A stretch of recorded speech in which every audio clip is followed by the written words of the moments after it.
All right. Hey, everybody. Welcome to today's community webinar. My name is Randy Arsenault, and I'm here just to introduce our guest speaker today. Vincent Hsu is the CTO of the IBM Storage brand and really the visionary behind much of our portfolio. Today, we're going to be talking specifically about IBM Storage for AI with the Watson X platform, rather. And Vincent, again, has been leading the charge for our contributions to Watson X. He is kind of the alpha domain expert on this. So I'm going to shut up now, and I'm going to turn the floor over to Vincent. So Vincent, over to you. Hey, Randy, thanks everybody. Thank you. And good morning, good afternoon, everyone. My name is Vincent Hsu. I'm an IBM fellow for storage. I am so excited to have this opportunity to talk to you about AI. This is really the once in a lifetime's opportunity to, in this major evolution or revolutions in the market. So it seems like everyone is doing AI. Everybody's talking about buying the AI stocks, and honestly speaking, you may not even realize that you already benefit a lot from AI today. There are a lot of things from your daily life. They are done by AI already that you may not even realize it.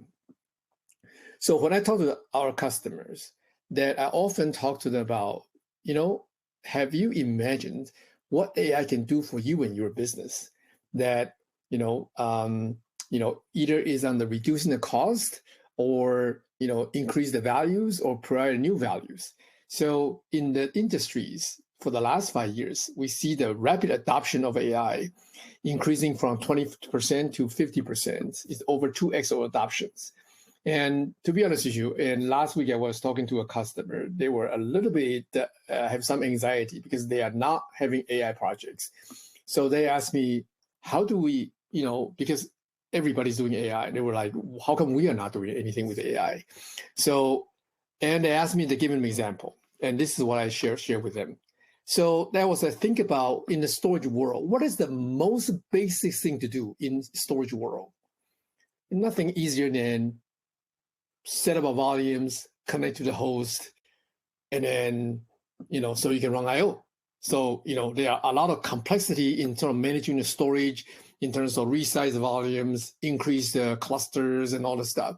But this is most simple work. Let's just talk about that. Today, if I say that you want to, create volumes and then assign to a host, thank goodness these days have this Ansible playbook. So you need to write the Ansible playbook for that. But this is still, it requires a lot of domain knowledge. Talk about how do you do it, right? This is particular for a file system. Think about this one. You look at this one, you need to talk about the name, the states, and the FC port, the test, the pools, and all this kind of questions. What the RAID configuration, all the stuff. I just want to assign the volume from the storage to a host. So in our teams, we create a project called Ansible WorkSpeed, led by Shibuji in India Lab. Then we try to see, can we automate this process? Instead of somebody manually creating this one, can we create an AI generated playbook? Instead of trying to hand code itself, they can just tell you that you can just tell the system, I want to create volumes on flash system and map to a new host. And this is what it generates. On the right-hand side, it's close. It's in the early stage. It works, and it works in a simple case. And then right now we are working on a more complicated case. But think about this: multiply this task by thousands, or hundreds of thousands, of millions every day that you got to do. Then you have lots of people, lots of systems. Can you communicate with storage system with this kind of natural language models, and that computer do the things for you? And this is just a simple example of what AI can do for you, right? So for the last, over, 50, 60 years, the AI has evolved quite a bit. I remember the day I was very excited about IBM Deep Blue beat the chess masters in 1997, 2011, IBM won the Jeopardies, beat the Jeopardy champions. And 2016, Google's Deep Minds won the gold chest. But here are the things. People can say, well, I don't really play chess. I don't watch Jeopardies. I don't even know what Go is, many people. So, but ChatGPT in 2022, it inspire so much interest and so much imagination. Why? Because the difference is that this terminology called generative AI. Generative AI, by definition, is generating the contents here. So, in the past, all these things that we do analytics, we do the traditional AI, you get a large quantity of data, and you spend a lot of time to label them. I remember many years ago, I worked with one automobile manufacturing company. They collect all these images with their cars, and they just send it to India to do labelings. And after label, they send the data back to the Munich to do the analysis. That duration takes about 6 to 9 months. It's a very, very long process. So you really cannot do that if you want, and it's very, very expensive process, as you can imagine. The power of generative AI is to be able to use this technological transformer to create the foundation model and harvest the data from unlabeled data. You basically bypass this labeling phase that enable to start to generate content from that. And that is where it's generating so much interest. It actually start to create a lot of, inspire a lot of imaginations that we can generate the content from the insight from the unlabeled data. So IBM in July, we introduced Watson X. It's a platform that allows us to be able to accelerate the AI process, accelerate the AI project for our customers. And the most important part of the entire projects that I want to focus on today on the trusted data. You really cannot have a good AI project if you don't know where your data coming from, if you cannot control your model, you cannot manage your models. So just high level, Watson X has 3 major components. Watson X.ai is the studio to allow our customer to build AI applications. Like, provide different model from either is a foundation model for generative AI or traditional AI models. And Watson X.data is the modern lakehouse, which I will explain this terminology shortly, to support the data management. And data governance is the governance toolkit to allow us to end-to-end models and AI data management. So let me just quickly talk about what it is. Let me start with the data first. I think this is the one that, especially for the storage guys, this is probably the absolutely most relevant topic here. So in the world, this is what Gardner, tried to explain this. In terms of data, there's a known data and unknown data. The question is a known question and unknown questions. So let's talk about this foundational core. So let's say you collect every day, you collect the same spreadsheet, and then you collect the same information, you run the spreadsheet, create information. So in this case, that most of the time that we can see is this traditional data warehouse. The data is very, very predictable, and the question is very, very predictable. But you need this data to be very, very high performance. And because that you understand the reporting, you understand the entities. But in the world of AI, you also need to deal with this thing called data lake, which is the data, the query, the data is less known, and a lot of questions are ad hoc. So in the past, the world is sort of some kind of, there's a warehouse guy and there's a data lake guys. Their warehouse guy required high performance, relatively small data, high storage feature functions. Data lake, high scale, low cost, not so much about performance, but require a larger scale because the unstructured data is just everywhere. Videos, text, audios. The problem is when we do the modern AI, you really need to combine these two together. This is like, I'm buying a car. I need with the minivan, like 20 cup holders. But in the meantime, I also need a 600 horsepower so I can pass anybody in the speedway, in a freeway. It really doesn't have a car that does. But that's the problem. We need that. We need to have a 20 cup holder minivan with muscle horsepower.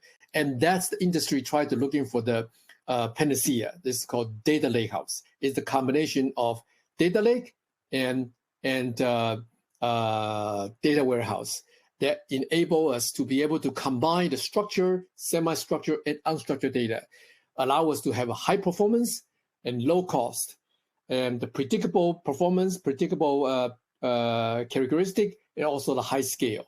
This is sort of the best of the both worlds, if you will. And next one, this is where IBM watsonx data. The key of the watsonx data, there are three major characteristics. Number one is called multi-engines. There's not a single database can solve the world problems, all the world problems. You need to be able to allow IBM strategy to allow multiple query engine be able to share data.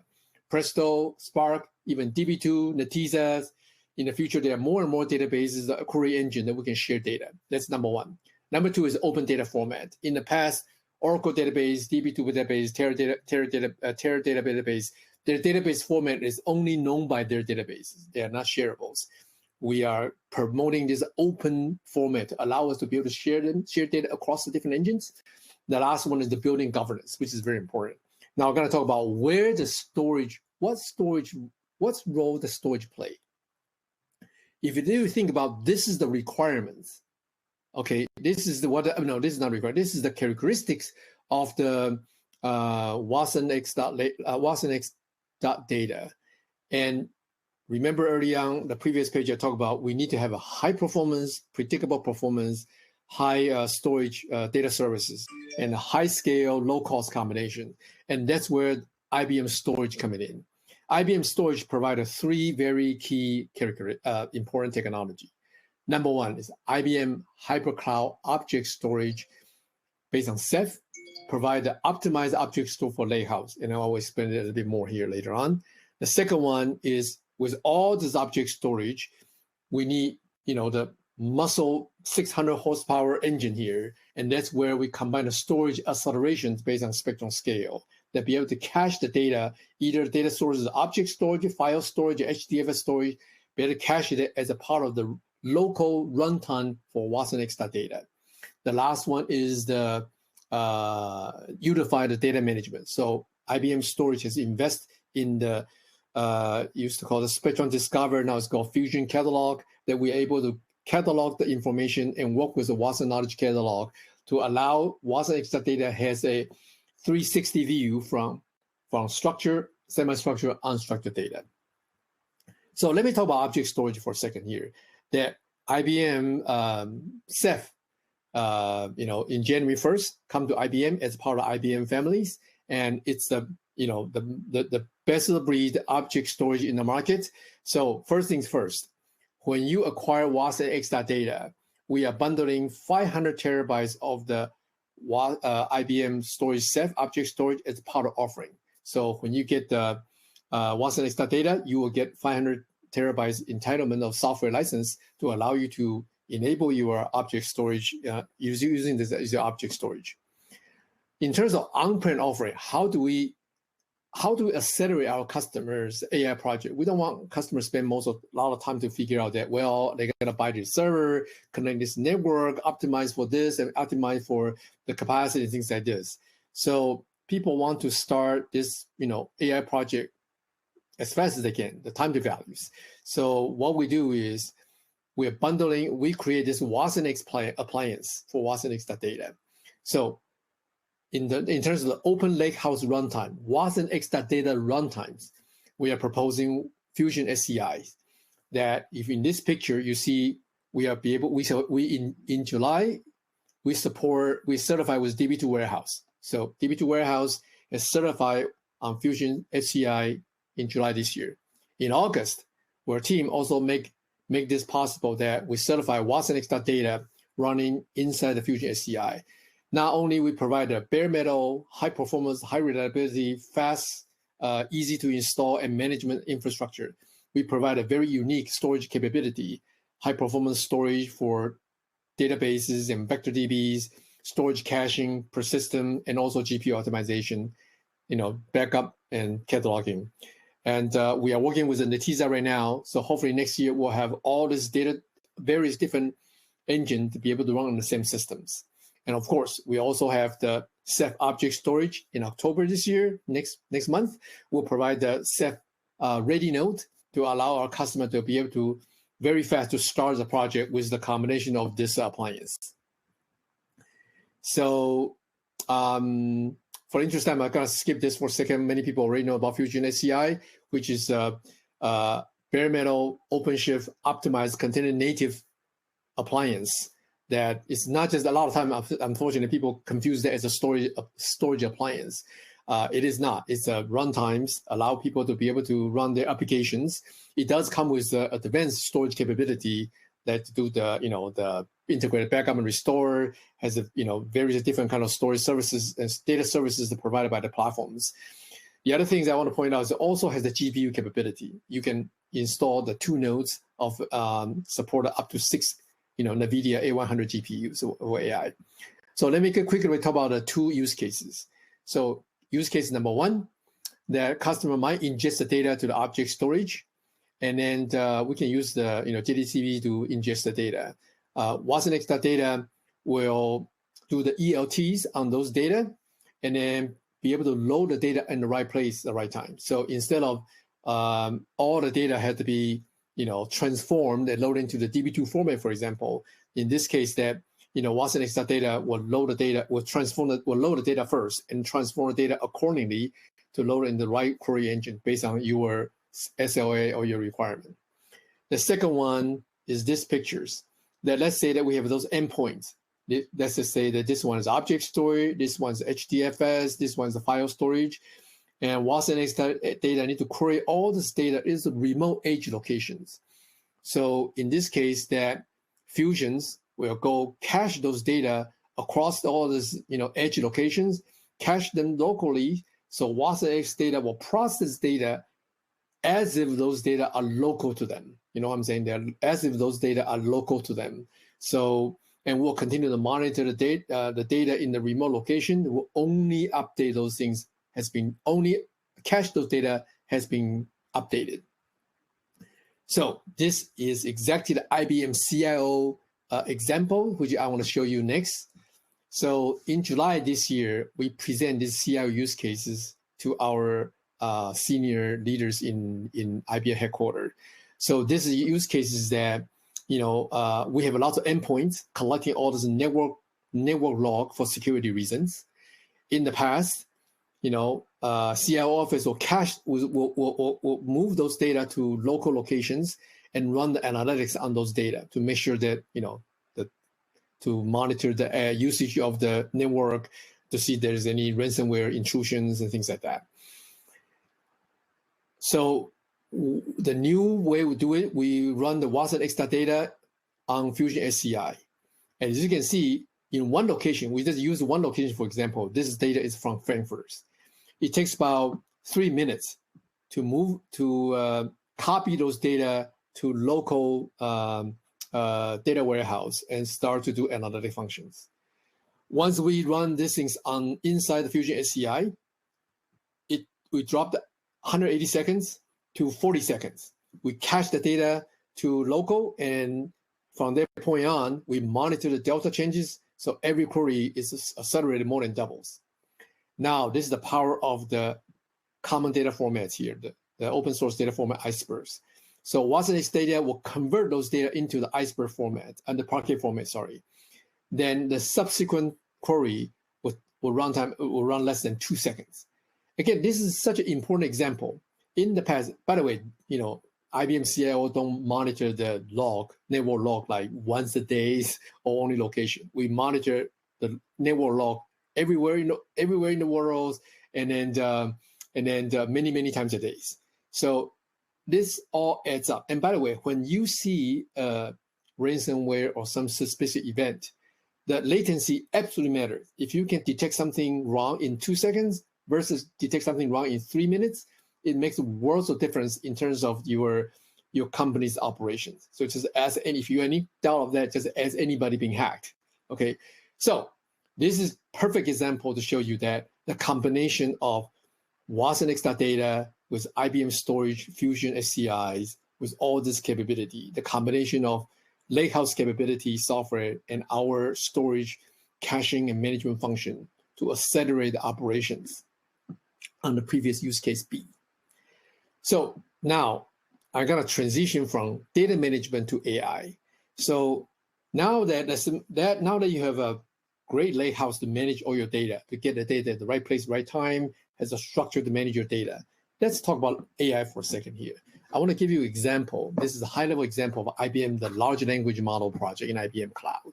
So, the process is following. I apologize if you already know this, right? We go to crawl those data from the internet.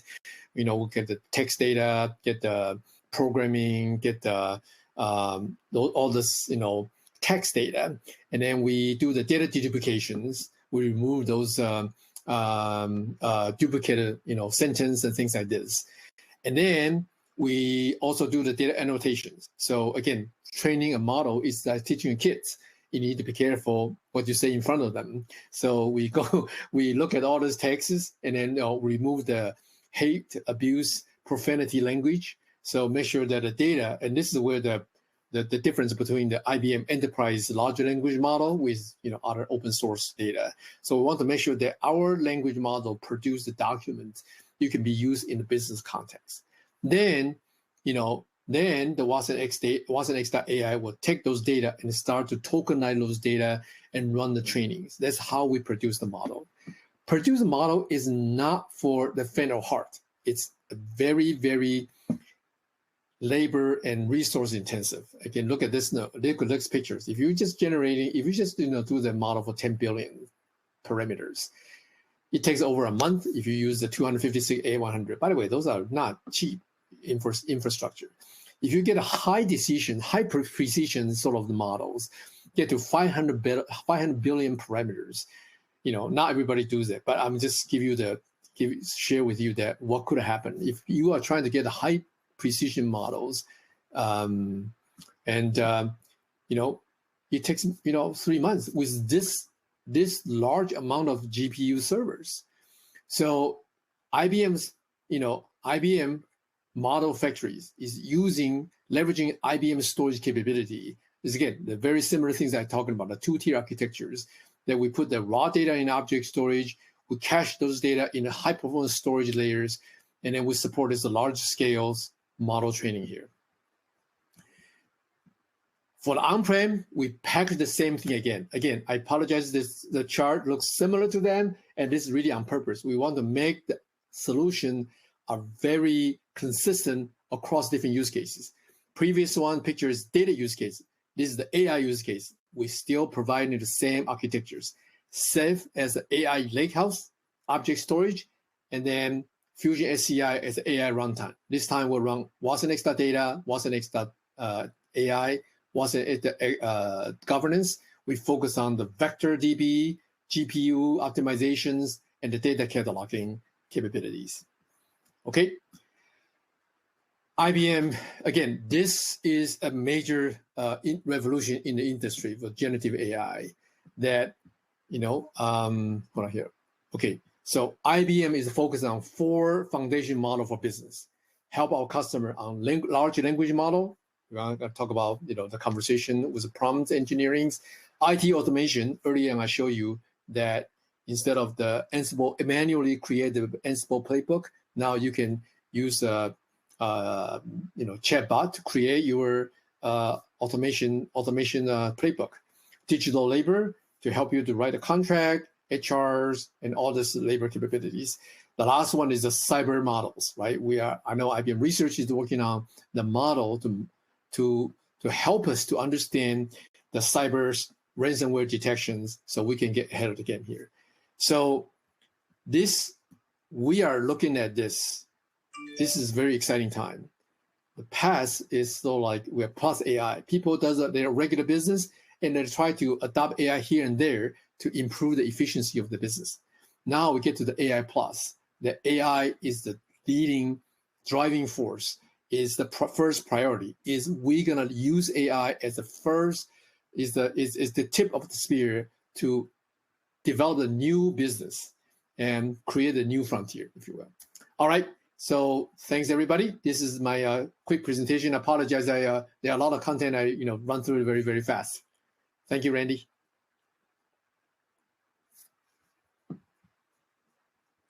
Thanks, Vincent. I appreciate you coming and doing this presentation today.